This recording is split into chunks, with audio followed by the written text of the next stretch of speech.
of the concept is no longer a question, implementation was the subject of a summit in the Nigerian capital Abuja, the first of its kind to be held in Africa.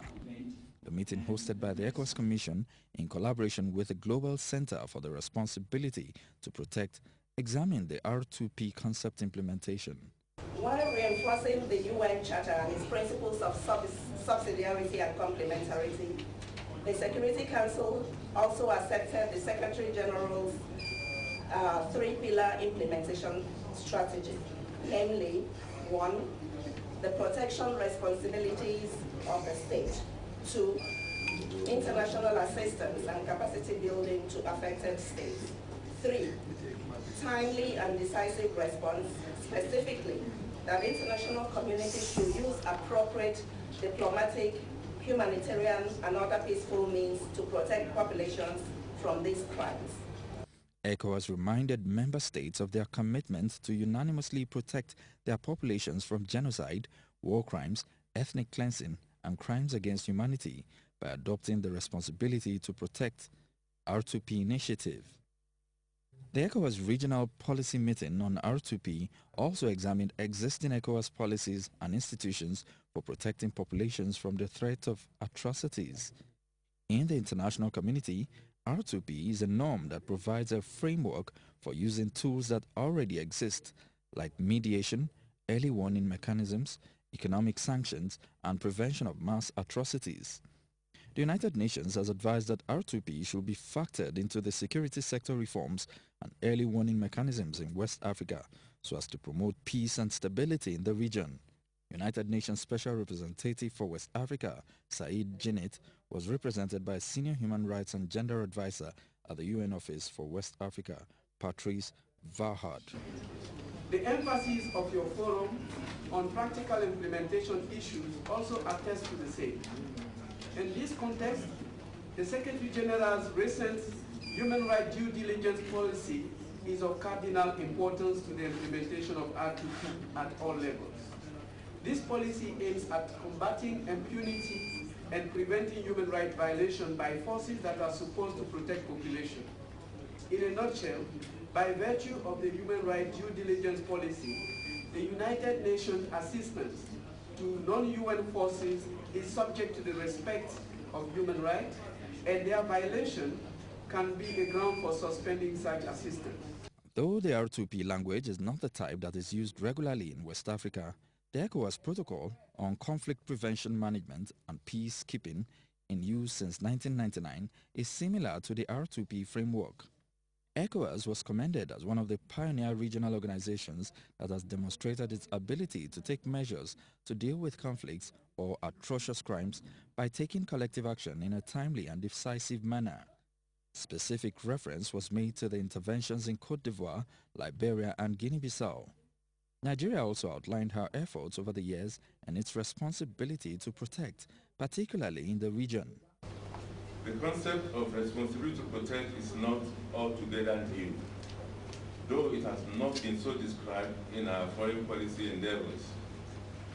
Nigeria's interventions in the conflict situations in Liberia and Sierra Leone, for example, in the late 1980s and early 1990s, were good illustrations of our concern for humanity and to protect civilians facing instant death and atrocities from warlords in those countries.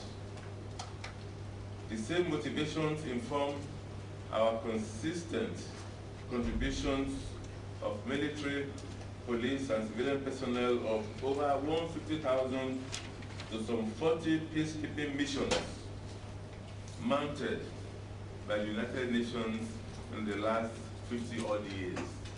R2P states that if the state fails to protect its citizens from mass atrocities and peaceful measures have failed, the international community has the responsibility to intervene through coercive measures such as economic sanctions.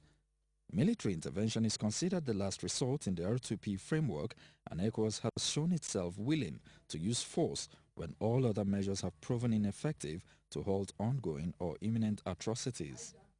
Representatives of regional organizations emphasize that the world can no longer stand by when states fail to help the most vulnerable when atrocities are committed. The special advisor to the United Nations Secretary General on the Prevention of Genocide, Dr. Francis Ding, was represented by UN Women Representative to Nigeria and West Africa, Dr. Grace Ongula. ECOWAS has been one of the pioneer regional organizations that has demonstrated its ability not to ignore conflicts or atrocity crimes in its region. The organization has constantly applied the second and third pillars in situations under crisis. For example, in the Côte d'Ivoire, Liberia, and Guinea-Bissau. It is in this spirit that the international community applauds ECOWAS' efforts to resolve ongoing conflicts in Mali and Guinea-Bissau, efforts that could be powerfully seen through the lens of the responsibility to protect. The resulting report and recommendations from the Sensitization Forum will help inform the ECOWAS Commission, ECOWAS member states, United Nations, and other regional and sub-regional organizations on effectively implementing the responsibility to protect. The Australian government pledged its commitment to funding the ECOWAS early warning project of the responsibility to protect.